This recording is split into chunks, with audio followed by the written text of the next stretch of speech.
Viewers, आपको YouTube channel doctor Ali Usman में खुशामदीद कहते हैं। मेडिसिन के मतलब लेटेस्ट वीडियो हासिल करने के लिए हमारे YouTube channel doctor Ali Usman को सब्सक्राइब करें और बेल आइकॉन पे लाजमी क्लिक करें ताकि जैसे ही न्यू वीडियो अपलोड हो आपको इसका नोटिफिकेशन मिल जाए।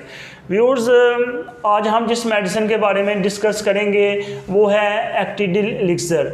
एक्टिडिल एलिक्सर जो है ये बेसिकली एक एंटी एलर्जिक ड्रग है, यानी हमारी बॉडी के अंदर जो एलर्जिक रिएक्शंस हो रहे हैं उन्हें स्टॉप करवाने के लिए एक्टिडिल सिरप जो है या एलिक्सर जो है वो यूज़ करवाया जाता है।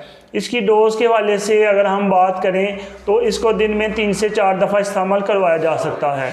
बड़े और ऐसे जो कि 12 साल से ज़्यादा उम्र के हैं उन्हें 2 चाय के चम्मच यूज़ करवाए जा सकते हैं, जबकि ऐसे बच्चे जो कि 2 से 12 साल तक हैं उन्हें 1 चाय का चम्मच, जो कि 2 से 5 साल तक हैं, जो 6 साल से लेके 12 साल तक हैं उन्हें जो है 1 चाय का चम्मच, जो 5 साल से छोटे हैं उन्हें जो है 2.5 ml।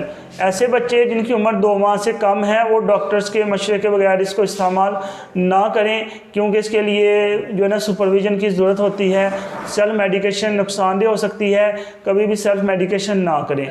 व्यूअर्स, मज़ीद वीडियोज़ देखने के लिए हमारे YouTube channel doctor Ali Usman को सब्सक्राइब कर लें और इस वीडियो को लाइक, कमेंट और शेयर करें। शुक्रिया।